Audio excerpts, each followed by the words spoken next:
¿Qué sabemos del fenómeno El Niño? ¿Cómo afecta a las personas y la infancia? Nos están avisando, ¿no? Desde hace tiempo de que se viene el fenómeno del niño, que puede tener consideraciones importantes, a pesar de, el otro día escuchaba en la radio que la alerta es moderada, pero nos decían, el del 2017 fue moderado, ¿no? Entonces, imagínense si viniera uno más fuerte, ¿no? Entonces, aún siendo moderado, las consecuencias pueden ser catastróficas para las poblaciones, ¿no? No solo a nivel físico y de infraestructura, sino a nivel personal, donde las familias llegan a perder todo. Esto es particularmente relevante para las familias con niños pequeños, porque los niños pequeños nosotros sabemos eh, que necesitan ciertos niveles de seguridad y de previsibilidad en su día a día, ¿no? Por eso es tan importante establecer rutinas, por eso cuando debemos salirnos un poco de la situación normal, los papás siempre intentamos explicarles, adelantarles de que hoy de repente va a ser diferente o vamos a hacer otra cosa. Entonces, más allá también de esta propia organización, es los recursos con los que se quedan las familias para temas de alimentación, para temas de vestimenta, de protección. Los niños muchas veces en estos espacios que se habilitan para acoger a las familias están expuestos a otras personas y a situaciones a veces de riesgo muy altas porque las personas entran en un estado de alerta que realmente puede sacar lo mejor de nosotros o puede sacar lo peor de nosotros, ¿no? Entonces, nuestros hijos, a lo mejor mientras yo estoy en la reunión comunal, porque estoy viendo a dónde me van a reubicar, porque estoy viendo el tema de la comida, y tengo los niños detrás, las familias deben estar muy pendientes en estas situaciones de con quién dejan a los niños, dónde se quedan los niños. ¿Cuáles son las medidas preventivas? Medidas preventivas, mira, de todo tipo, ¿no? A nivel de infraestructura, porque ya sabemos que las regiones se vienen preparando para eso. Bueno, al menos eso nos están diciendo, que se están preparando, limpiando los cauces, identificando las zonas más vulnerables de los territorios, cuáles son las más inundables objetivamente, ¿no? Porque vimos la vez pasada como zonas que supuestamente que no se tenían por qué inundar, se inundaron. Entonces, no es porque nos lo diga la inmobiliaria o porque nos lo diga la constructora que no se va a inundar, no, o sea, objetivamente los gobiernos regionales y provinciales tienen datos sobre sus territorios, saben cuáles zonas son más vulnerables a una posible inundación. Entonces, creo que principalmente empezar a conectar información, ¿no? La digitalización es importante a nivel de tener internet, tener hardware, ¿no? Tener dispositivos que se conecten entre sí, pero también digitalización es abrir las puertas de la información y hacer que fluya y circule, ¿no? Algo que pasó en el 2017 es que, y que muchas de esos temas que pasaron entonces ya se superaron, ¿no? Pero por ejemplo en el 2017 los programas se dieron cuenta de que la información a la interna estaba desactualizada de 6, 7, 8 meses, ¿no? Entonces no sabíamos si el niño que supuestamente veíamos en la base de datos estaba ahí o no estaba ahí, si esa familia aún seguía adscrita al programa o no. Entonces, eso fue importante en el momento porque nos dimos cuenta y fuimos conscientes de que estábamos trabajando con data bien desactualizada, ¿no? Entonces, en un momento de desastre uno necesita tener el dato ya y ahora. ¿Cuál fue otro tema? Las bases de datos no se comunicaban entre sí, no eran compatibles, ¿no? Entonces, si yo te quería pasar los datos a ti, finalmente no podía y en ese momento las autoridades tienen que tomar decisiones muy rápidamente, ¿no? Organizarnos bien, el sistema de gestión de riesgos es complejo, hay muchos actores, todo está escrito y si no lo estuviera, o sea, hay comités, hay mesas de trabajo bastante activas, yo diría, que se reúnen periódicamente, detectar los vacíos, ¿no? Analizar bien la norma, a ver, a mí, gobierno local, ¿qué me toca? ¿Quién lidera, no? quién lidera la autoridad local en el momento del desastre, quién tiene que emitir las alarmas. Entonces, no es solo infraestructura, también tenemos que prepararnos casi militarmente, ¿no? Y decir, ¿a quién le toca qué? Porque en el momento del desastre, cada uno va a ir a hacer lo suyo, suponiendo y previendo que el de al lado está haciendo lo suyo, y que el de acá también está haciendo lo suyo, y que cuando nos encontremos todos en el campo, todo va a encajar como un rompecabezas.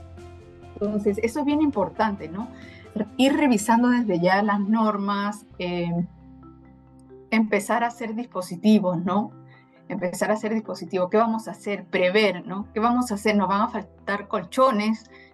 ¿Dónde van a estar almacenados los colchones? ¿Quién tiene la llave para abrir ese almacén? No es ponernos en la marcha, decir, ay, ¿dónde está? ¿Dónde está? ¿Dónde está? ¿Quién me da? ¿Quién me da? No, o sea, empezar a prepararnos, empezar a ver también y a prever.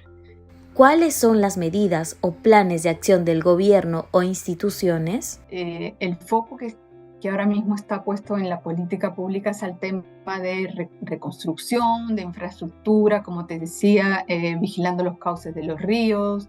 Los expertos vienen advirtiendo que no hay que canalizar ríos, que más bien hay que ver cómo sale el agua, ¿no? Estudiar un poco la naturaleza, cómo se canaliza el agua a la naturaleza y poder prepararnos para eso, ¿no? Hay muchas zonas que están invadidas, entonces sabemos que de repente son quebradas que se van a activar, como pasó hace poco, ¿no? Incluso aquí en la costa de Lima. Entonces son quebradas que a lo mejor durante muchos años están secas y sabemos que ante un fenómeno de esta naturaleza se pueden activar y vimos las consecuencias, ¿no? Enormes, casas que se cayeron, zonas enteras donde de pronto hubo un zanjón terrible, cuando antes no había un canalito, ¿no? Pequeño, y de pronto vimos ahí un zanjón terrible. Entonces la naturaleza tiene sus medios y es lógico y normal que ahora mismo la política esté centrada en poder enfrentar este tema con soluciones de infraestructuras, ¿no? Pero tenemos, por ejemplo, tenemos instrumentos también a nivel social que nos permite articularnos con los planes de riesgo, de gestión de riesgos y de desastres, ¿no? Por ejemplo, el MIDIS tiene la resolución 061-2023, que es bastante actualizada y que alinea la acción de los programas nacionales al plan de gestión de riesgos y desastres, ¿no? Entonces, esto es importante empezar a estudiar las acciones que ahí están comprendidas, ¿no? Hay una serie de acciones comunes donde quizás se ha perdido un poco de oportunidad de poder plantear indicadores específicos, ¿no? Porque si bien el plan está y hay una serie de acciones concretas que se han incluido en los programas con fines educativos a la población, con fines de sensibilizar a la población, creo que realmente sí hay una serie de acciones muy concretas que los programas sí pueden hacer para empezar a asegurar, a bajar los niveles de vulnerabilidad de la población y de las familias en este tipo de situaciones, ¿no? Creo que nos toca ponernos a pensar, activar algunas mesas de trabajo que están previstas, grupos de trabajo, ¿no? Para tomar acciones más específicas y empezar a pensar, no desde un punto de vista, a lo mejor yo diría, tan sectorial o no, sino empezar a dar soluciones reales, poniéndonos en la piel de las personas que están en ese momento, en esa situación. Ponernos a pensar que, por ejemplo, podemos ser una madre, un padre de familia o una madre, imagínate, sola, con 2 o 3 niños que tiene que afrontar este tipo de situación donde lo han perdido todo, donde tiene que ir a espacios de la comunidad a conversar con los vecinos, casi pelearse, porque tú sabes cómo son en esos espacios, la gente está con unos niveles de estrés altísimos y ya sabemos las consecuencias de esto, de un niño que puede ver a su mamá que está luchando, que se tiene que estar peleando, que tiene que estar en este tipo de situaciones, que ha perdido su rutina, ¿no? Que ha perdido ya no va a clase, ya no va a su guardería de repente, que ya no está en su casa y de repente ya no va a estar porque lo perdieron todo.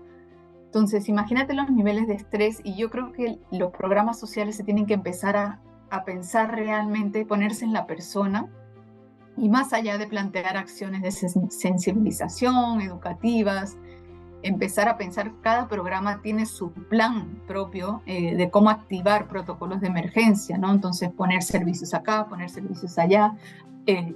Más de esto, además de esto, ponernos a pensar realmente cómo le doy una protección a esa población en ese momento que haga que las familias bajen los niveles de estrés, empezar a pensar en que esas familias tienen necesidades especiales, muchas necesitan pañales, muchas necesitan papillas, necesitan quizás leche, ¿no? Porque a las mamás del estrés se les puede ir la leche materna, ¿no?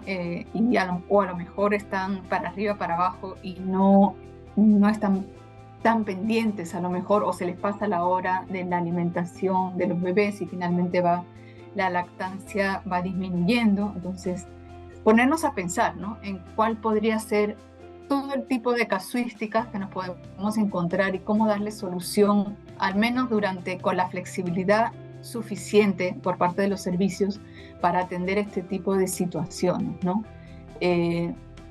Incluso crear servicios alternativos, no sabemos, o sea, es realmente activar, como te digo, estos grupos de trabajo que ya están previstos para empezar a pensar y ponerle el presupuesto necesario, porque sin presupuesto las cosas no se hacen. Y si lo que necesitamos no es presupuesto, sino una coordinación y una articulación efectiva, realmente destinar a personas que se encarguen funcionalmente de cerrar esos acuerdos, ¿no? Y de monitorear esa coordinación y esa articulación